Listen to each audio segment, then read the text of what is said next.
Good morning guys! This is Bunja Gaming na nagbibigay ng tips and guidance para sa inyong lahat sa mga gustong maglaro ng Night Crows.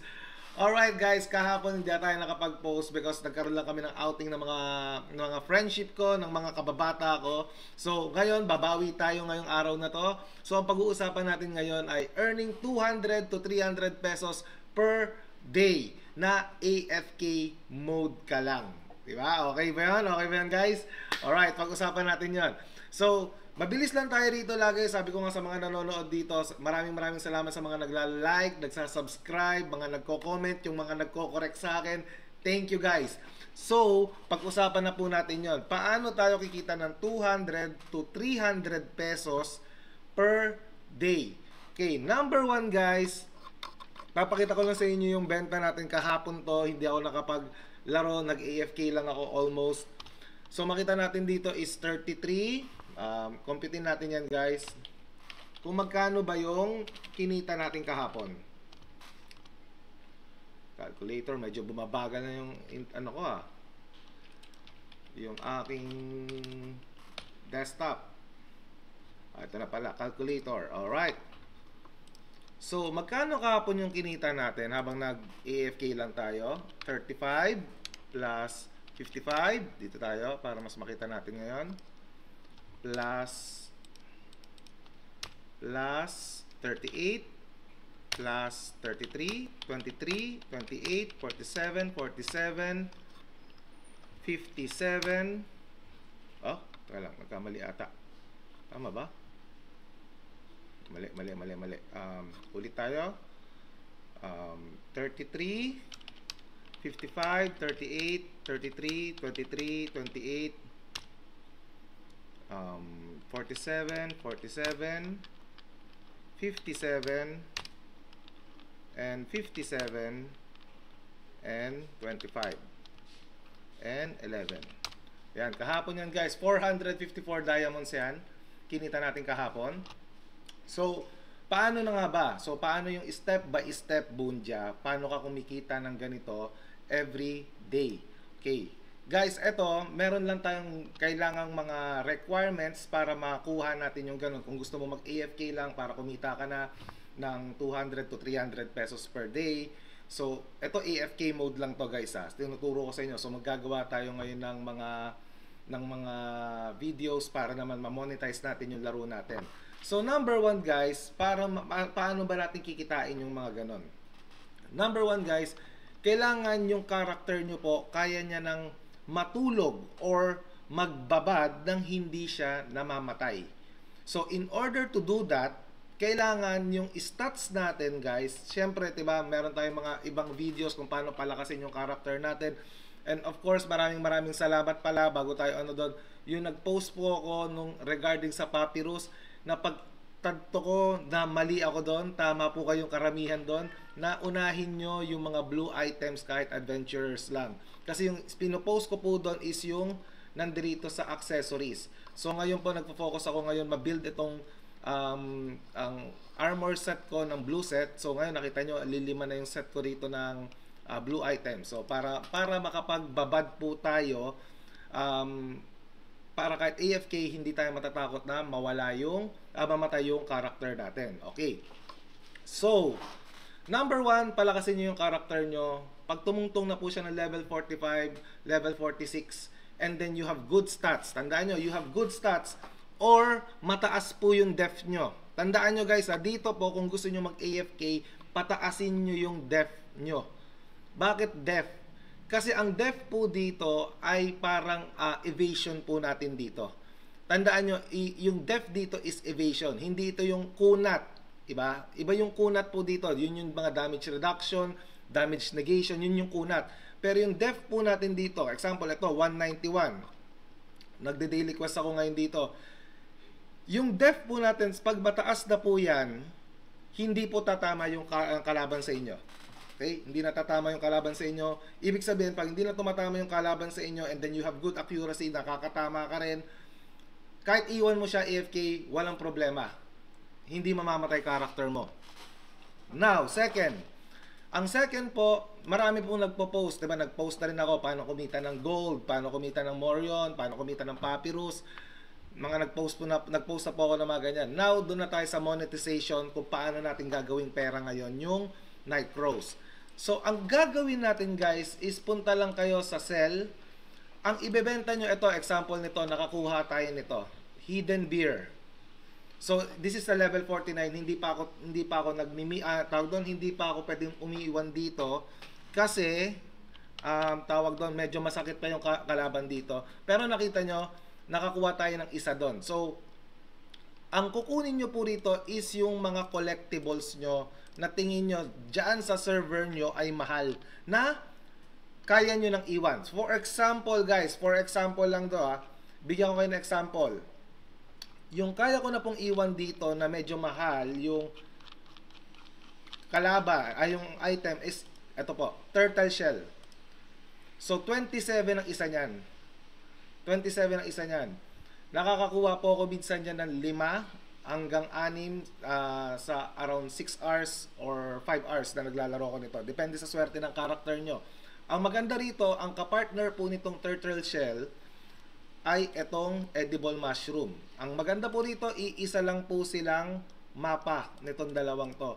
So, it's either nakakuha ka kunwari dito ng 6, makakuha ka naman dito ng 6 din. Diba? Nakakuha rin 6, may 18 dias ka pa rito.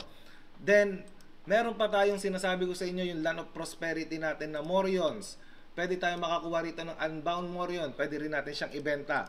So, yun yung sinasabi ko na around 5 hours to 6 hours na AFK ka, nakakakuha ka na ng ganong item. So, etong 200 to 300 pesos per day is maganda siya dahil kung ibababad mo lang yung character mo doon, may AFK siya, isipin nyo po, kung 5 sa 6 na oras, sabihin natin sa 24 hours, nakaka-20 ka. Diba? Pero of course, tapusin muna natin yung mga daily quest natin, yung Land of Prosperity natin, yung mga Sangkona Ruins natin, lahat ng daily quest tapusin muna natin. So, based on my yung base sa tinignan ko po rito, kaya po guys yung 200 to 300 pesos per day. Now, the main problem lang, tandaan nyo, the main problem lang guys, is yung token natin. So, ngayon nakita nyo, ito na yung na-farm ko for, this is like 1.5 day, 669. So, ngayon pa kasi, isipin nyo na lang po, yung 1 token is, 2 dias is, divide nyo na lang siya sa equals to 1 peso. So, 669, so around 333 pesos na yan, 333 pesos na yan kahapon. So, the main problem lang natin ngayon dito is the average crow market price ay hindi siya pumapalo pa ng 0.75.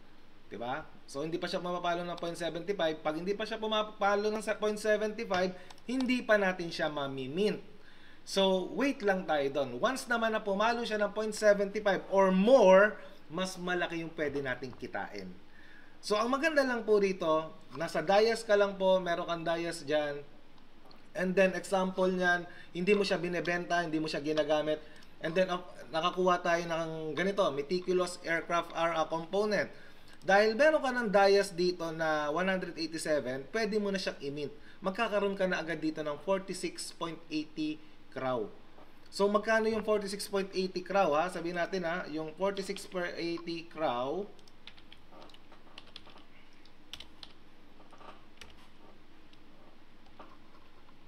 okay, sabihin lang natin po na nakakuha lang kayo ng ganito.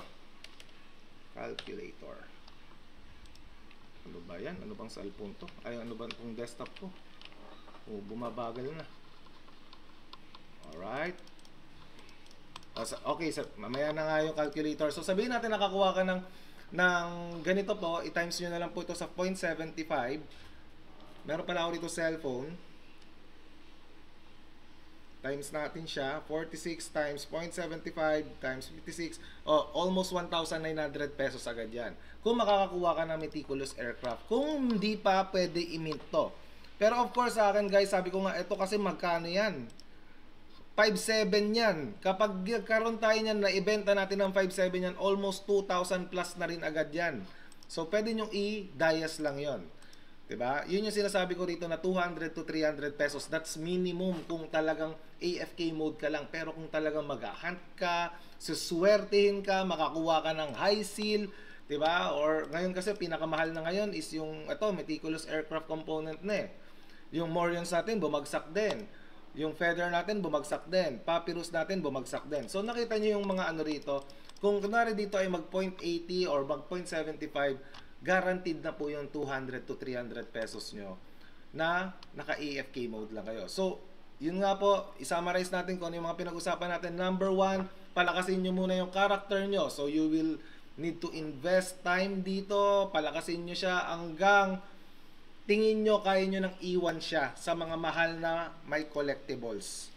Na tingin nyo naman kayang-kaya na. Sabihin natin kung level 45 ka, pwede mo na siyang iwan sa level 43. Tapos pwede na nating ibenta yung mga collectibles sa 43. Aabot po yun guys. Kasi meron pa tayong Lano Prosperity. Tinuro ko na sa inyo dito yung 2 to 3 Morions per day. Automatic yan. Mabebenta rin agad natin yung Morions natin. Kaya magiging pwede rin natin siya na i-monetize natin. At maging pera din po yan. So yun yung mga nakita ko po rito na once na gumamit ka na ng ganyan, mag-focus ka ngayon sa Dayas earning, pero hindi maapektuhan yung growth ng character mo. Kasi for example, Morions, makakuha ka ng Morion, benta mo yung Morion, then nakakuha ka ng mga bound, hindi mo siya may bebenta pero magagamit mo siya para lumakas pa yung character mo. So that's it guys, yun yung 200 to 300 pesos per day na AFK mode ka.